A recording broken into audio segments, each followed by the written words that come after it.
Welcome to the Mom Entrepreneur Success Podcast with Mariana C. Ruiz, the podcast for the go-getter mom entrepreneur who refuses to let motherhood slow her down from achieving success and making an impact. Tune in Mondays to learn the success secrets of top influencers who also happen to be moms so that you can reach the success, freedom, and impact you desire. Ready to create success on your terms, mom entrepreneur? Head on over to marianacruiz.com/success to download your copy of the game plan.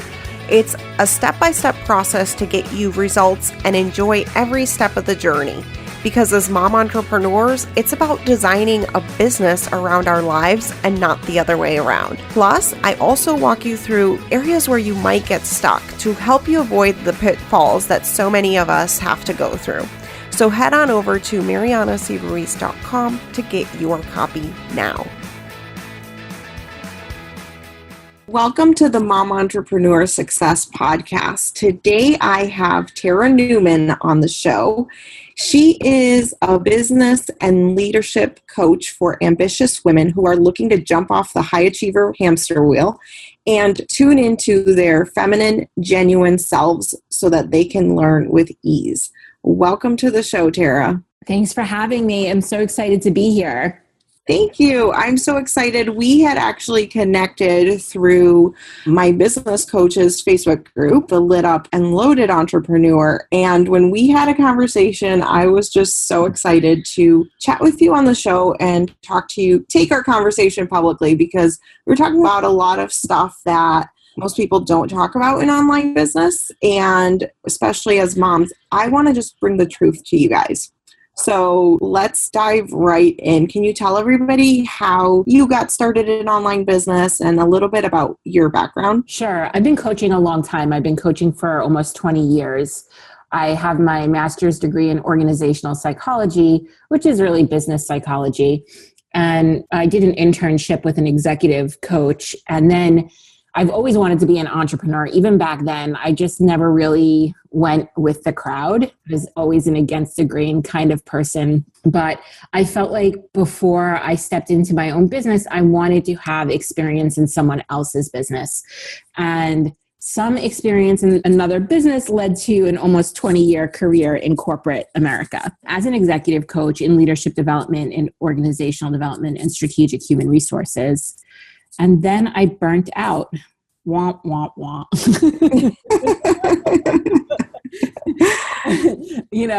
I was running along that high achiever hamster wheel that I'm so passionate about rescuing women from. And having that like perfect corporate, like, oh my God, you have a perfect job. Why would you want to leave that? Yes. Yeah, exactly. It was definitely a very safe, secure income with cushy benefits. And I had been doing it so long, right? It's easy. But the reality is it was easy, but it didn't bring ease into my life. And I'd worked outside the home as a mom for like almost 10 years before I started my own business. And I think, it just got to the place where I wasn't operating in my zone of genius and I wasn't taking a stand for what my vision and my values were in my life. And it's funny because I say I started a business to escape burnout, which, starting a business is exhausting. But I did it, and I'm a year and a half into having my own business now, and it's been a real joy to coach people. I do still coach people in a corporate environment. I coach female business leaders, but I also coach a lot of entrepreneurs and small business owners, men and women. And that's really my passion. I grew up in an entrepreneurial family. My husband comes from an entrepreneurial family. He's an entrepreneur. And it's just really both of our passions to encourage people to take a chance on their dreams and run their own businesses and do it in a way that is in service to their life. And not the other way around, right? Yes, because we've done that and it brings a lot of suffering with it. So tell us like a little bit about how being a mom impacted your business, because you started your business when your kids were a little bit older. So do you think that was easier? Yes. To all you moms out there with little ones starting your own business, I salute you, because I was in the bathroom crying when my kids were that little. I was so overwhelmed with having to leave the house and work and having babysitters or nannies and being out of the house and not wanting to, leave my children. It was really hard for me. And I really wasn't in any state of mind to have clarity around something like starting a business. So it wasn't the right season for me, as someone might say. But I took steps anyway, little steps. Like I started a blog, and I blogged for 2 or 3 years for no money, just putting value out there into the world, meeting people, building my platform, building my network. And that was huge because when I did finally say, okay, now it's time for me to step into my own business, people thought I experienced an overnight success where my first month in business, I did really well. I actually made more money from my business than I did in my bonus check. And people thought it was an overnight success, but it wasn't. I was just doing what I could when I could. I love that you said that because I've interviewed several other people who also did that. And I did too. I worked, I was in an MLM. And so I was coaching people before I was officially getting paid to coach people, right? And I think so many of us, that's how we start. We're not intentionally doing it, or we don't even know that that's something that we can fully charge for, or we're just doing it for fun and because it is a release from the kids. Like, as much as we love our kids, sometimes it's really stressful. And so the side thing can be really therapeutic too. Yeah. And then when I finally was ready to step into my own business, it really taught me how to leverage everything that I had built in my entire life, right? Not just the fact that, it was great. Like, I had automatic credibility and authority as a coach because I'd been coaching for so long. But it wasn't just about that. It was about how to leverage the relationships that I had built and how to leverage the content that I was already putting out there and how to look at what my strengths were and build a business around my strengths and my gifts and my unique talents. Yeah, I love that you did it slowly and around your strengths, because so many of us are like, we just need the money now, right? And it's like, that's the worst situation not only to be in, because I've totally been there, right? But it also makes it even more of a struggle than it needs to be. Like, when you allow it to just be based on your strengths and what you're already good at, like Tara, your background was in coaching corporate leaders. So that's really easy to see that your business would be around that. But for other people like me, I was a nurse, right? Like there were so many skills from nursing that I could bring into coaching. Yes. And so there's so many things that aren't always directly correlated, but they really are. You just have to take that step back and look at your true strengths, not just like what you've done in corporate as an isolated thing. Yeah. And that is like my favorite thing in the world to play with my clients is how do you build revenue off of all that you bring to the table? And not pigeonhole yourself into one thing and one way of making money, and really being open to receiving financial gain for things you love doing and things that you're passionate about and things that are your true calling and your gifts and your strengths, because sometimes it feels really uncomfortable to make money and have it feel so good, right? We think making money is hard. Yes, that's so true. And you touched a little bit on ability to receive. So can you go deeper into that? Like, do you experience a lot of people that have money blocks? Like, kind of how does that look? Yeah. So this is so fascinating to me because I have clients that run the entire spectrum. So I coach in larger businesses that are multiple 7 figures, and I coach leaders who are in other people's businesses who are making close to 7 figures in income, right? So I have businesses that are making 7 figures, multiple 7 figures in revenue. I have leaders who are making close to 7 figures in income. And then I have people who are just starting out. And no matter where you are in that spectrum, ladies, we all put our pants on one leg at a time. So the people who are making money and have these large businesses, and just because they have revenue of multiple 7 figures does not mean they have profits of that level. But, we all have our stuff around money. We all have our stories around our value and money and our worthiness and our ability to receive. Yes. And I think that's such a good point. Like, everybody is the same and we're all struggling with the same things. And that's one of the things I really want to expose with this show. And then you touched on this whole concept of because you run a such and such figure business does not mean that that's your income. Mm-hmm. So can you talk a little bit more about that? Because I think this does not get talked enough about in the online space. Yeah. And I just want to also clarify that I have a business. I don't qualify it as an online business or an offline business because I have online clients and I have offline clients. I actually go to people's businesses and work and coach them in their physical business as well as having online clients, because that is the network that I have. That is me leveraging everything that I have. Mm-hmm. So I do both. And I think it's interesting because my clients that are offline, like, don't even have websites.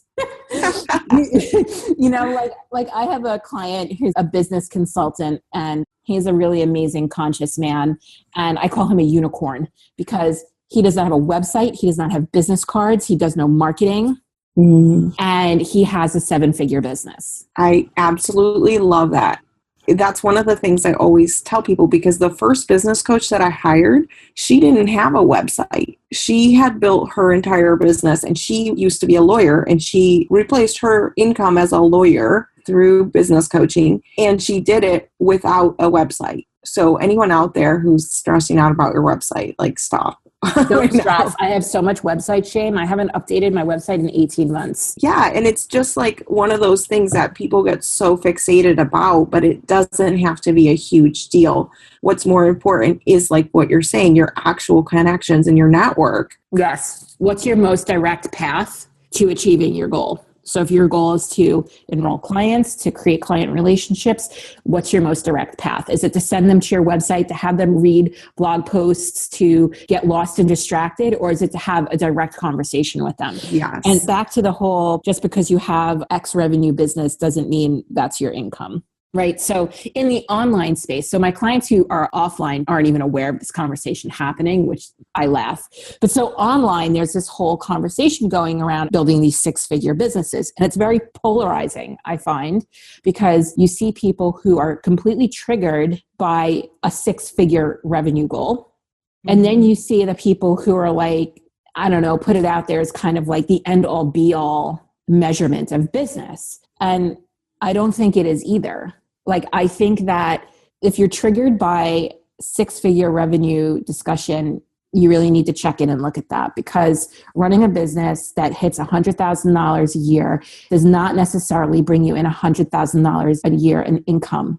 So for someone like me who had pushed well into the 6 figures for her income in corporate, just replacing my income isn't sufficient, because now I'm paying business expenses and I am paying team and I'm making investments into myself or into the business or into systems or what have you. So I think that when I know that I can speak for myself, and I have to imagine there's a lot of women out there that can identify with this, that when I went from, I did not directly replace my income. When I left, I had to take a risk. I had to take a jump, right? And so when I left, I wasn't bringing in the same income that I was bringing in. And I had been a high-flying corporate climber for years. I always earned my own income. I never had to rely on my husband for anything. If anything happened to him, I would have been fine. Me and my kids could have maintained the same lifestyle because, you know, that's what I earned. I had great benefits. You know, now my benefits, I went from paying maybe $300 a month in benefits to my payment being like almost $2,000 a month. That's a huge expense that I took on, you know, exactly, as an entrepreneur who left her corporate job. So when I did that, I felt very financially disempowered initially. Yes. And I think it's important for women to have the conversation around money, to be empowered around money, to push through whatever stories they have around money, because this isn't a conversation that we have very often. Yes. And just for anybody listening, we live in the United States, and because I have a lot of abroad. Me too. So in the United States, benefits is when you work for an employer full time, they pay for your insurance. Health insurance. Yeah, and that's health insurance, so that when you go to the doctor, it can be mostly paid for. You still have some copays and stuff. And depending on your job, if you have a really good benefits, you can have a really low copayment too. So for anybody that's abroad or isn't sure what that means, that's what that means. Yeah. And, depending on where you are and the cost of living, right? I happen to live in a pretty expensive area. And so, $100,000 is a real benchmark.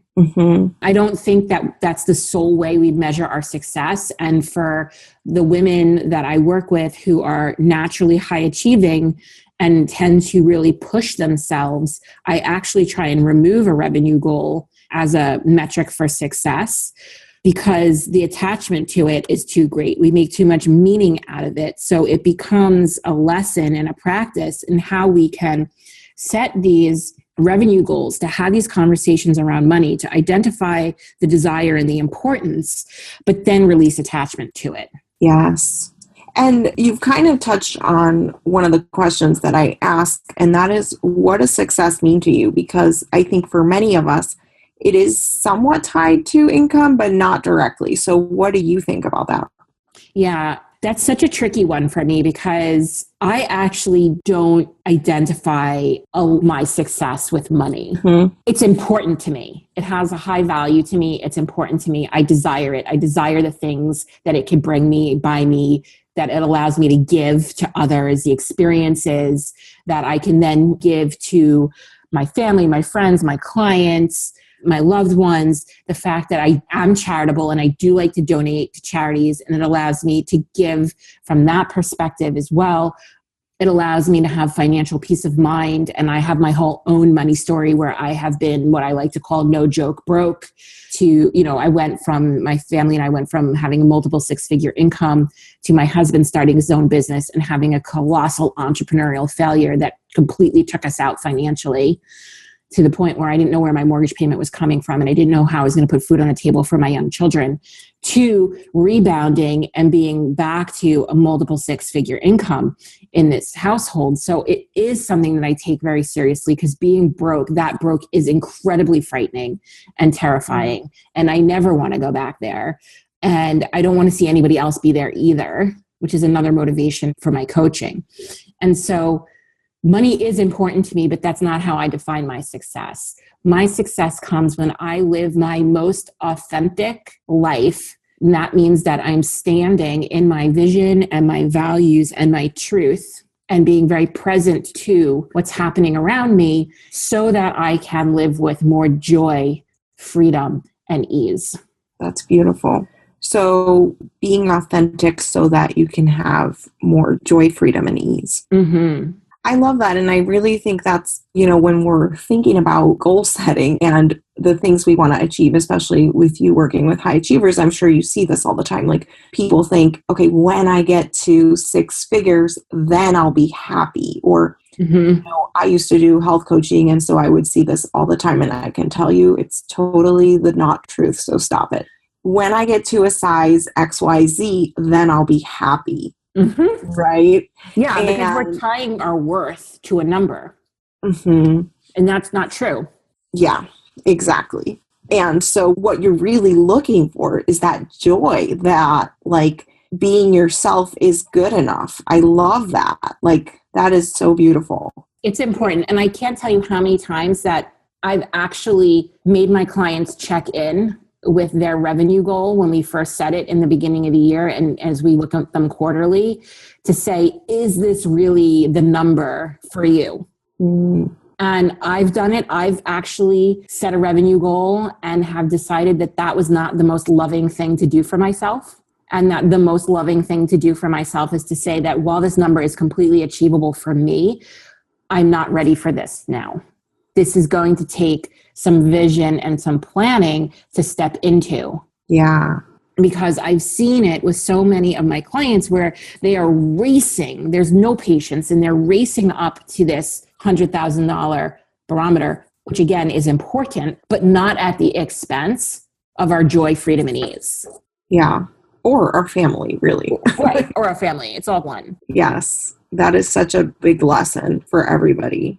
And it's something that it's so easy to fall into if you're a high achiever. Like, it's not, oh my God, you're a bad person because this happened to you. I think this is something that we need to acknowledge and work on all the time when we do set goals, because we're going to set goals. We're going to try to move forward in our business. But like, is it the most loving thing to do right now is a really good barometer. Love that. Yeah. So you've done a lot of stuff. You've built up a couple of really successful businesses, and you've, like you said, been no broke joke. Is there anything like along your journey that you wish you knew a little bit sooner that you're willing to share with us? Yeah. I think it goes back to what we were talking about before, and really understanding what generates revenue, right?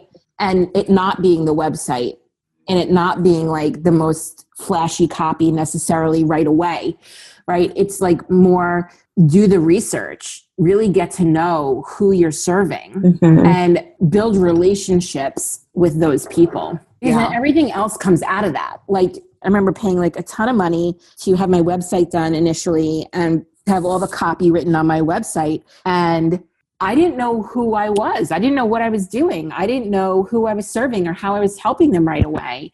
And so my copy is okay, but it doesn't really reflect me. And it's not really working for me in terms of really building relationships and making sales, because it's not speaking directly to that person that I'm trying to impact. So, going back at it from the beginning would be to really listen to yourself and to the market and to the people you want to serve, and to really get to know them intimately so you can speak to them and build relationships with them and serve them the most powerfully. And you don't need a website, and you don't need copy right away, and you don't really need some of those things. Yes, I love that. That is a really good lesson. Okay, what are the things you do to stay on top of your game now every day? How old are your kids, just for context? Oh, they're 8 and 10. Okay. So they're raring to go. My schedule is, they're both in scouts. They're both in sports. My daughter's in 2 sports. My son's in 1 sport. We literally have something every day of the week. Wow. Come 3:30, I am just the mom chauffeur. Running from one field to the next field to one meeting to the next meeting. So to stay on top of my game, all right, let's see. I get at least 8 hours of sleep. I did have a very scary and intimate experience with burnout. I had end-stage adrenal fatigue, which throws your whole body into chaos and, disrupts your hormones and creates lots of nutty symptoms, from brain fog to moodiness to depression to lady problems to, it runs the gamut, and an extreme exhaustion and fatigue. So for me, sleep, like 8 hours of sleep is non-negotiable. 9 is better. So being very structured around bedtimes and wake up times is important for me. Having a evening routine and a morning routine is extremely important to me. Having a planning session on Sunday before my week even starts, right? Because if I'm planning on Monday, I'm behind. Yeah.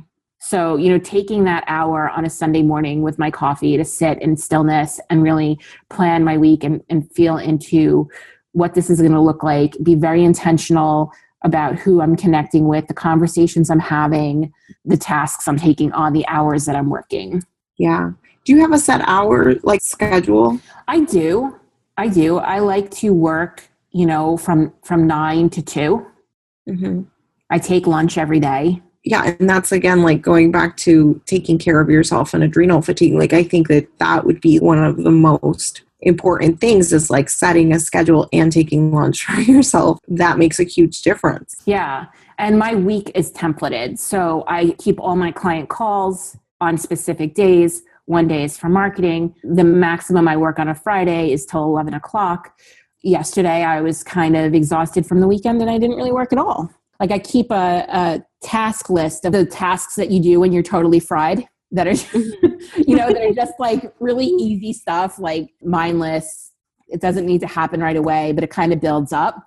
And so on the days that I'm quote unquote not working, I'll just look at that list and throughout the day, I'll pick off some things on that list. Yeah. No heavy lifting, just being gentle with myself. Yeah, exactly.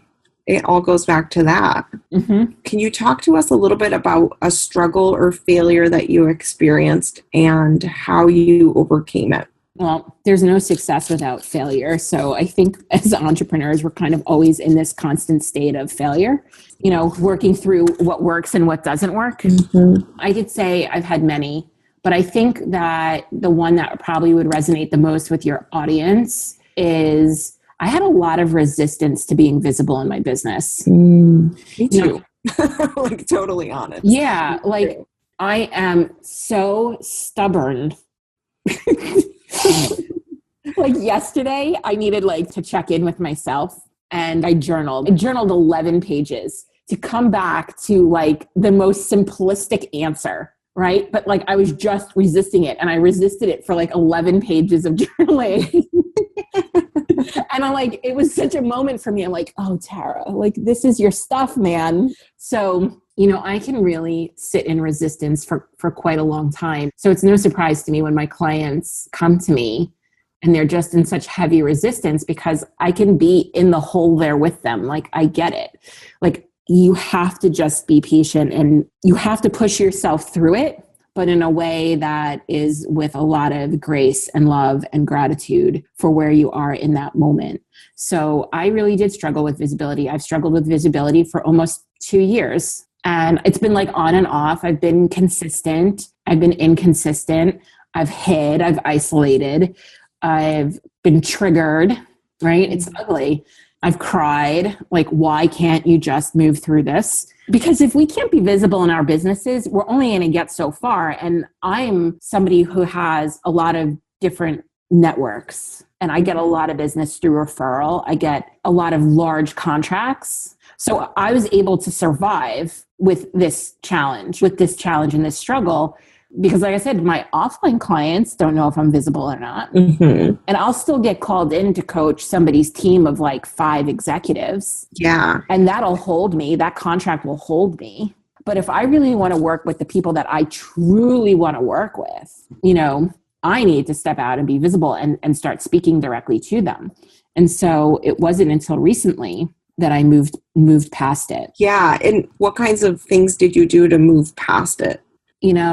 This is where, so I say that I can rock the triangle pose between strategy and soul. That's what I do with my clients because your strategy is 10% of the game. Mm-hmm. It's your mindset, your attitudes, your beliefs, your stories, and your energy that make up the other 90%. Yes. And I have been on a very long, deep, committed, and painful transformational journey of my own.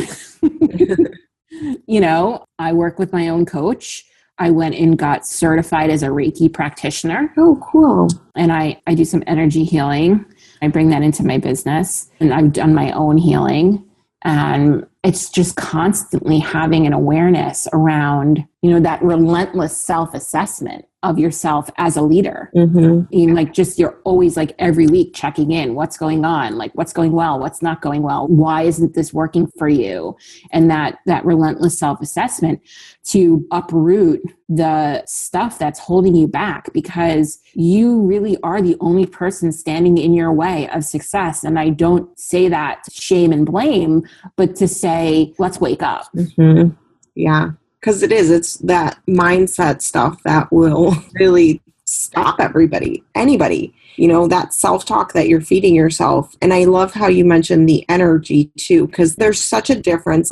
You can even tell in Facebook posts and stuff when somebody posts something and they're that desperate energy during the launch versus I'm just going to put it out there and see what happens. Yep. And which I think going back to your story is probably a lot of how you had your overnight success is you didn't have that energy when you were doing your blog post and building your audience. Mm-hmm. And so that's the difference, right? You weren't expecting a sale. You were just doing your blogs and educating people and doing it for fun. Yep. 100%. Okay. So now I want to ask you, if you had to start all over again, no business, no team, no email list, no website, right? Mm-hmm. No connections, and you just had 3 hours a day and $5,000, what would you do? Okay. So I would be on the phone. right? I would just be getting people to get on the phone with me and building my network and building my connections. And I would take that $5,000 and I would invest it in a business coach. Mm-hmm. Yeah. Throw up a landing page, right? I would say, obviously you have to build a list. So I would create an opt-in. I would throw up a landing page for the cheapest amount of money that I could find. Mm-hmm. I would invest the $5,000 in myself and I would just be on the phone. Awesome. Yeah. And that's what you were talking about with like, get to the most direct. Like what is one step before they're going to buy from you? They're going to be on the phone with you. Mm-hmm. And would you do it as like connections, networking, and finding customers also, like both? Or how would you do that? You know, I just believe in having conversations with people. And it's so funny because a lot of people are very reluctant to this. And they feel like, oh, well, it's sleazy, it's spammy, it's this, it's that. I'm like, I'm not selling anything to anybody when I get on these calls, these connection calls. Like, I just want to meet people. I'm curious. You know, what are their struggles? What are they dealing with? What's going on in their life? Like, be a human being, right? And you never know what might come out of that. Like, you might get a great idea. You might get some market research. You might make a new friend. Someone might be interested in working with you or know someone who's interested in working with you. Someone might want to collaborate with you. Someone might just want to get on the phone with you again. Or you can get on the phone with somebody thinking, I did this. So I always keep a list of people who I want to work with.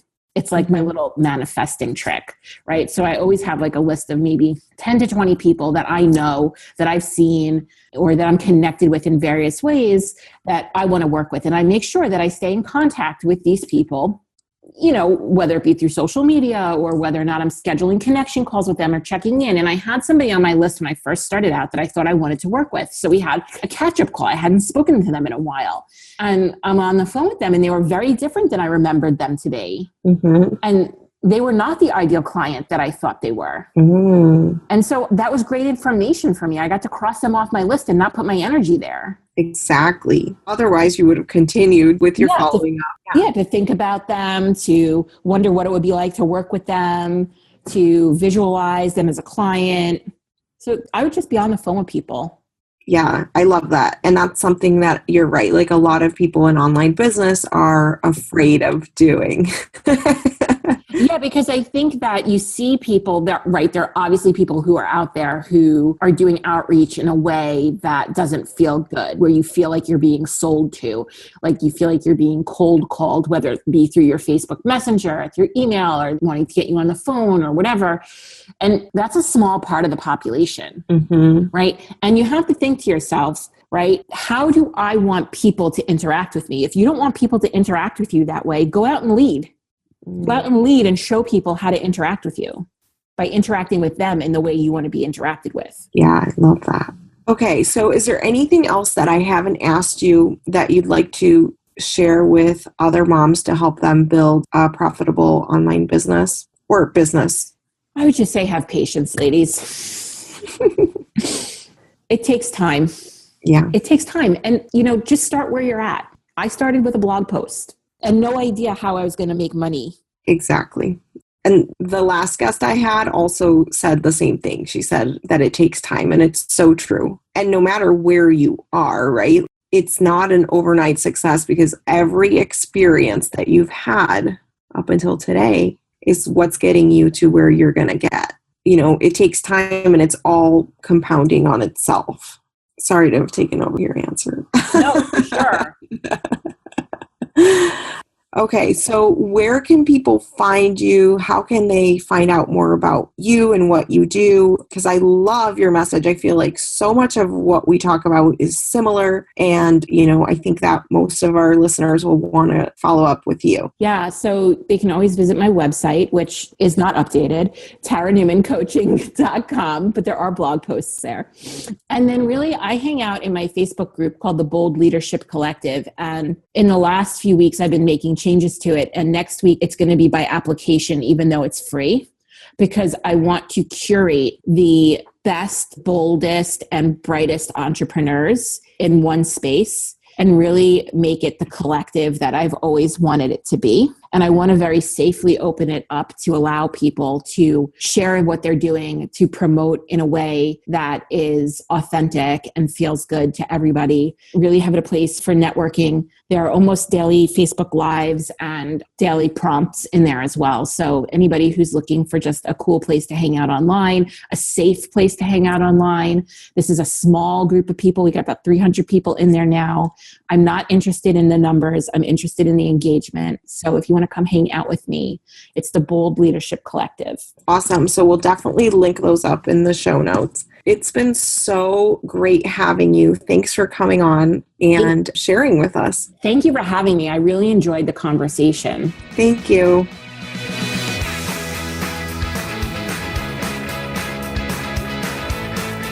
You've been listening to the Mom Entrepreneur Success Podcast. Thanks so much for tuning in. Now, I'd love to hear from you. Head on over to iTunes and leave us a rating and review. By reviewing the show, it allows us to reach more moms to help them grow their businesses.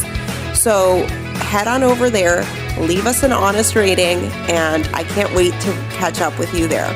By the way, every single week, I'm going to select one winner who leaves a review, and you'll be able to get a free strategy session with me in this 20-minute laser-focused session.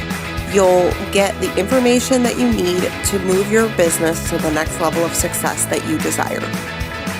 Have an awesome day.